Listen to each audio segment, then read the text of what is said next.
si les choses se sont passées telles qu'elles sont décrites ici ou là, c'est-à-dire qu'on est, on a arrêté un car scolaire. On est allé, en effet, si on est allé arrêter un car scolaire et extirper une enfant devant ça paraît évident, ça.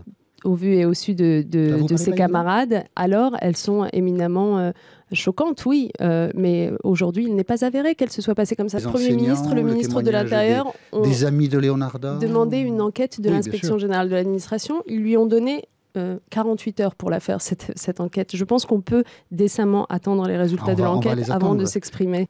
Ah, ça ne fait de doute pour absolument personne. Donc les policiers ont commis une faute. L'école doit être sanctuarisée. Aller chercher un enfant à la porte de son école ou dans une activité périscolaire ne fait pas partie de nos façons de faire. Ce qu'il faut dire à ce stade, c'est que ce dont nous discutons, c'est de la forme.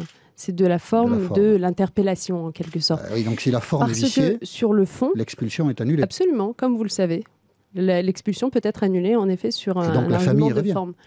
Mais sur le fond, sachez qu'il s'agissait d'une famille qui avait épuisé tous les recours. Moi, j'estime que le ministre de l'Intérieur a fait toutes les preuves nécessaires de, à la fois la fermeté indispensable à avoir en matière de politique d'immigration, respect des règles, respect de la loi et en même temps traitement en humanité des personnes considérées, oui. S'il y a des responsabilités, elles sont à un niveau local et il faut s'interroger sur celles-là.